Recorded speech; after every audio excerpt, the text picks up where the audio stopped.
Okay, Asante, I'll start with you. What are your initial thoughts on the debacle going on? Honestly, I am not surprised in the least. My first question would be, does that Iron Man have any kind of macro transactions or seasons or any of that continuing? I have said it in the space when folks are talking about exclusives being non-exclusive anymore. I'll say it in this space. We are the horseshoe makers, ladies and gentlemen.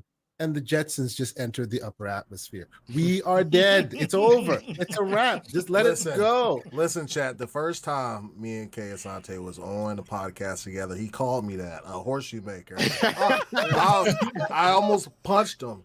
Like through the screen. But it's true, though. But listen, right? Everything that's been happening throughout the last few months, this Negro called it.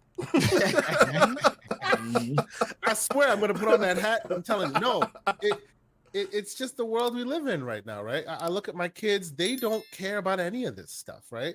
All they care about is being able to continue that world that they live in, right? We're the ones that love that beginning, middle, and end, right? And I'm sure if you look at the sales, we really love the hell out of that game, but it's not enough for sustainability in the world that we live now, right? What we can do is hope that there's a smattering of games that we still appreciate, because at some point, every game will be Fortnite or will be in Fortnite. And that's all you will have, not specifically Fortnite, but Fortnite-esque, if you will, right? Because that's the world that drives the revenue at this point, right? I think Sarah Bond said that in her latest leaked email about those being the black hole games, and it's very hard to develop games to pull attention away to other ones. Exactly, absolutely, and that was during the conversation where they were showing like the top hits on all the various platforms. How many black hole games does Microsoft have right now? They have a lot of black hole games at quite this a bit, point, on everybody else's platform. So again, horseshoe makers we are, I said. At some point, there will be none of this for us anymore because we will age out. They've stopped looking at us, right? Every once in a while, you'll get a nice beginning, a middle, and an end, but then you have to go back to, they go back to the games that really keep making the revenue. So I think it's a little sad, I think when a game comes out that you really love it and show your attention to it and show the respect for it, because those things are becoming fewer and far between. Like it is what it is. That's why you'll see me anywhere you hear me speak. I will talk always about the great indie that's available, the company, the team that literally will eat from the money that you give them, right? Because those are the only ones that are actually the future of the ecosystem and the games that we love. And by we, I'm talking about the weekend warrior that will knock out like Spider-Man 2 and go, oh, that was great, and then move on, right? Because most people aren't that way anymore. They're like, let's go back to Fortnite. Let's go back to Call of Duty season 1800. Like, that's just the way it is. Yeah. Right? It's just the way it is. So I am not surprised, and of course, this being EA, why would you be surprised?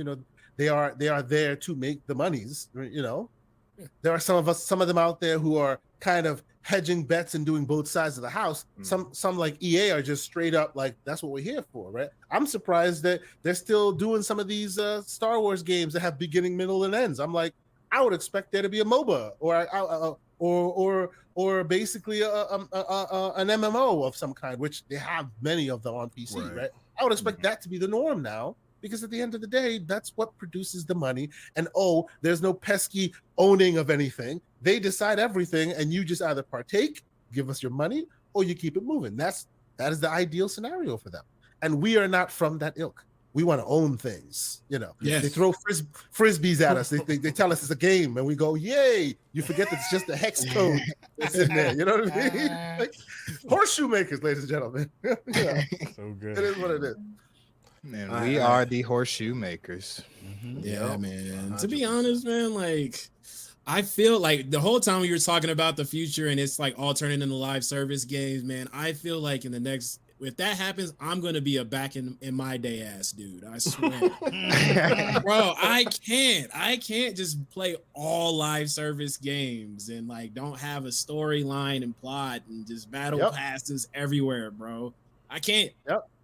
To me, I'm the biggest Halo fan out there. Like you'll see Master Chief paraphernalia peppered throughout my home. But to me, Halo is dead until I get another campaign. It just is what it is. but that's me. You know what I mean? But I appreciate y'all who can do that. I'm a dad. I'm like, I have a busy work schedule and whatnot.